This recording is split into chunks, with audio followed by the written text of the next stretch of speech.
What is going on, everyone, and welcome to Foreplay. Foreplay Gaming Podcast brings you all the hottest video game news out there. I'm here with Co-Reed. I'm here with Dirt Lord. I'm here with Garbo. And I'm here with Griffin. And this week we have some very, very interesting topics to discuss. With it being the new year and, game news is kind of like, it's the new year. It's like movie news, everybody's getting their footing back from the time off, spending time with the family and whatnot. So it's not all of us. Well, but you know what I mean. You know what I mean. Yeah, nice turn of phrase to use, considering Garbo's here. Well, but I mean, you know what I'm saying. But we're coming in hot right out of the gate here with a little bit of MMO news. So, fan revived MMO given official license to continue. So, City of Heroes was a beloved MMORPG that launched in April of 2004 and lasted just over 8 years. In that time, it won a dedicated community of players who, even after the game died, kept playing the MMO via private servers that existed in a weird legal gray area. But now the developers behind City of Heroes have given one private server the official thumbs up to keep on keeping on. In 2012, the superhero MMO City of Heroes was officially shut down. A lot of people were upset and sad about it, but not everyone stopped playing. In 2019, it became public that a secret, unofficial private server running the game had existed in the years since the game's death. Following a meltdown of the game's community, the folks running that server eventually released the game's code online and some other private servers popped up. But there was always a fear, hence the first private server being kept secret for so long. That developer NCSoft would one day show up and put a stop to all of this since the company owned the original code and IP. But on January the 4th, the devs behind the unofficial fan-run project Homecoming announced that NCSoft had no plans to kill the most popular City of Heroes private server. Instead, the company did something surprising and provided the devs with an official license to maintain a City of Hero server. In a post published today on the Homecoming forums, the folks behind the private server thanked fans for waiting patiently over the last few years after teasing in 2019 that it was in talks with NCSoft about the project. This is what I had to say. Homecoming has been granted a license to operate a City of Heroes server and further develop the game, subject to conditions and limitations under the contract. But as between us and NCSoft, NCSoft still owns the City of Heroes intellectual property and its derivatives, the dev behind the project explained. The dev confirmed that accounts and characters are, quote, safe and won't be deleted. They also announced that new content will continue to be created for Homecoming, that access will remain free, and that the project will continue to be funded entirely through fan donations. As part of the new deal, it seems other private servers might not stick around. The team hopes players will come to Homecoming and they can centralize the community more. The Homecoming team confirmed that part of the deal requires a single, quote, in-house installation and patching solution, and this was why the team spent time developing its own launcher. While there are still plenty of questions and details to work out, the overall reaction has been mostly positive. This is a surprising turn of events and a very rare example of fans being allowed to officially keep a game alive. It also shows that there are ways to preserve and keep MMOs going after they officially shut down, assuming there is fan interest and support for the dead game. MMOs have always been a tricky thing for game preservationists to deal with, and this City of Heroes deal shows that there are other solutions available if companies can play nice with fans and modders. So this is a pretty interesting situation. I mean, we haven't heard of things like this happening very often, where you have fans, people that love the game, people that come together and continue to play the game even after the shutdown happens. And the studio behind it, the developers are like, oh, you guys were able to do this? No, here's the license. We can work a deal out here. You know what I'm saying? So on the heels of this, I'm going to start with Co-Reed first here. Is there any games, MMO multiplayer focused, because single player, of course, kind of exists in its own thing.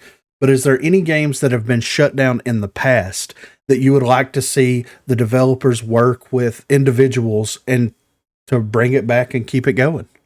No, none come to mind for me.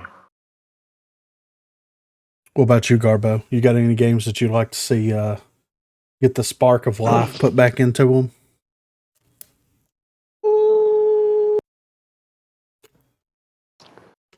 Not typically off the top of my head, because I didn't really play a lot of MMOs or stuff like that. So, Well, it could be Actually, any online game.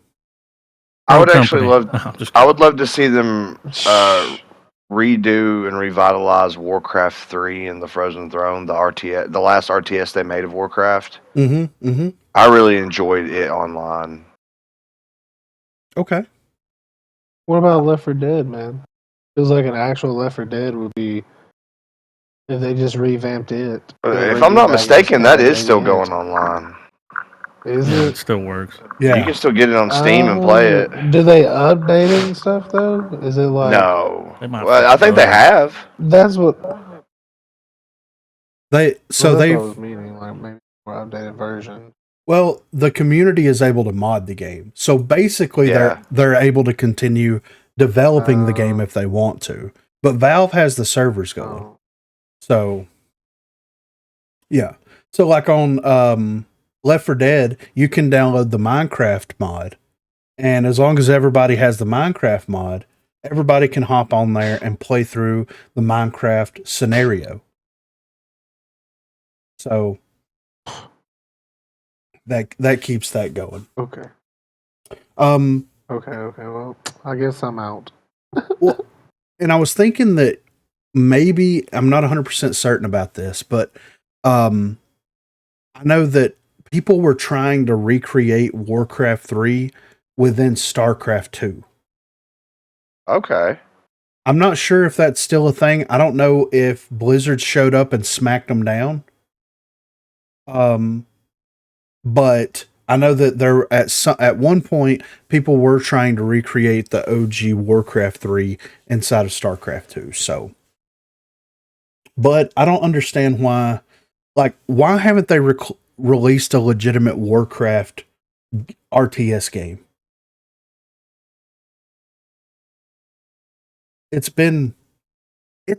probably been 20 years since Warcraft 3 came out, right? So I don't It's been understand. a while, yeah. I was Yeah, playing it in like early high school. yeah. So I don't understand why they're sticking to StarCraft, which makes sense. It's the RTS thing, but like, I mean, Warcraft was the OG, you know? It was the original one, and I would like to see them make a new one or revitalize because 3 was fun. They allowed you to like build your own maps and make your own play scenarios and rules within the game, so you could just jump into a fan-made map with a whole different rules and play fun shit. Right, yeah, yeah. What about you, Dirt? Is there any online centric games that you like to see them bring back the devs work nicely with the community on? Not really. Mm. I didn't really play any of those. Right. There's one that I think about constantly.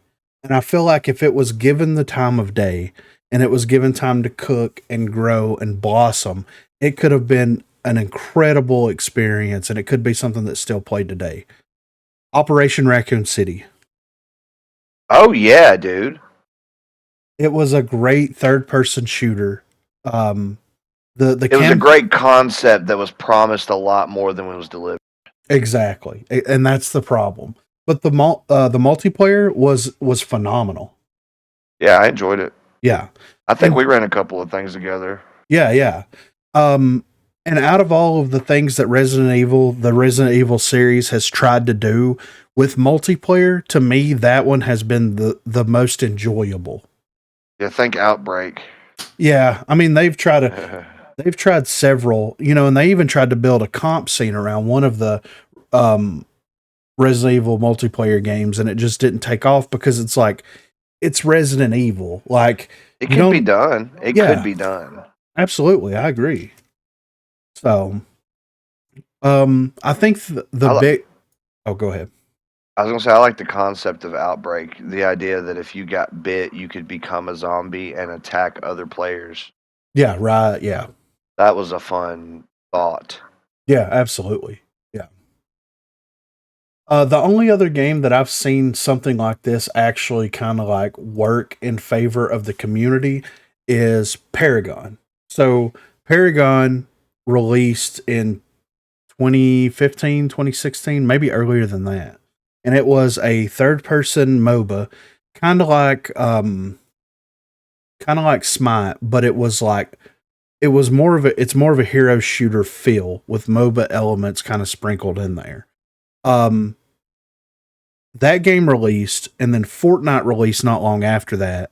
And then Fortnite became insanely popular, so they shut Paragon down. But they made the assets available in Unreal Engine, and there's two different development teams that are kind of like working against one another to bring the first re-release of Paragon back out. You have Paragon the Overprime and Predecessor. And Epic was like, here's the assets, here's all the stuff. If you guys want to rebuild the game and do what you want to do with it, it's all available in Unreal Engine. You have to continue to use Unreal Engine, but here's all the stuff. So all the characters, all the minions, towers, like all of that stuff from that original game was made available, and they went in there, and these two teams have rebuilt it, and it's the characters are the same in both games. They play differently. They have different move sets and things like that, but they pulled all of those assets over. And it's good to kind of see where it's like, okay, there is a fan base here and there are people that are interested in this.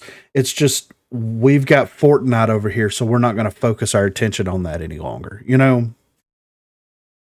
And I think in the future that we'll probably see more of these MMOs having privately hosted servers, or at least hopefully working with the developers, because there's, you know, the era of the MMO in the early 2000s is kind of dead right now. You know, there's a couple of MMOs that are still trucking along, and then there's people that are trying to create MMOs, but that hype has been dead for a while. There's a lot of MMOs that died and failed because they were trying to get into that market whenever it was popular. It's like the BR thing, you know, in the early 2000s. So we may see some more fan servers pop up for some of these dead or discontinued games. The Matrix Online. Well, if I'm not mistaken, that's how WoW Classic started out. Was a bunch of people were just running their own private server that was only back to the classic WoW. Yeah. And then Warcraft shut it down. That caused such an outroar that they just did it themselves. Right. I wouldn't be upset if they brought the Matrix Online back, to be honest. I mean, how do you not make that work? Exactly, right? Like, yeah. These are updates. Yeah. Unreal Engine. Hey, they already got the asset packs because they did that Matrix thing with Unreal Engine. Exactly. Yep. So, what you got, Garbo? I was just saying it's just a W that these people were running a private server pretty cool for people to play on. Yeah, you know, it's a bigger W that the developers was like, awesome. We're okay with it. Yeah. Yeah, they're really on board with it too. Like, just that this whole like scenario, this whole little topic we're talking about, it's just a big fucking W. Yeah. And NCSoft, just kind of looking at their background a little bit here, they developed Lineage, Guild Wars, Blade and Soul, WildStar. I never played Guild Wars, but I heard great things about it when I've was heard going. Great things. Yeah. And like all of these things are 90% of them are MMORPG games. They've got here, there's one third person shooter here. There's one first person shooter. They worked with they made a Mahjong game. They made a couple of rhythm games, but 90% of them are MMOs. So it's nice to see that and where are they based out of? They are based out of South Korea. So I'm not sure where the server is being hosted at, and like the team behind that where they're located. But that's awesome though. Like that just shows you that like they're like, hey man, you got the source code, y'all are doing y'all's thing, y'all are maintaining it. We don't have to dump money into it. Sure, keep it trucking. And it's wild that you have enough of a player base to maintain. You know what I'm saying? Like to maintain the funds to continue running that. Because it can't be cheap hosting a server for an MMO, right? No. So that's great. But hopefully in the future we'll see some other revitalizations. There was a hero shooter back in the day that I always wanted to play that I never had a chance to play, and they actually opened it up to a closed server recently. It was like within the past 6 months, they opened up a private server for people that still had the original launcher could access and play it for like 24 hours. And I think it was Gigantic was the name of it. And it was a third person hero shooter and a strategic hero shooter. And it's just, it came out, it didn't do well because this was pre Overwatch. This was pre everything. Like this was the OG hero shooter. And so who knows? Maybe that'll get a revitalization. And I'd actually like to experience it at least once. See what it was like to play, you know? But yeah. It's great. Studio's working with people. You love to see it. Yeah, you rarely see it. Yeah, but it's awesome when it does happen, you know? Oh, absolutely. Big ups to that company. Yeah, absolutely.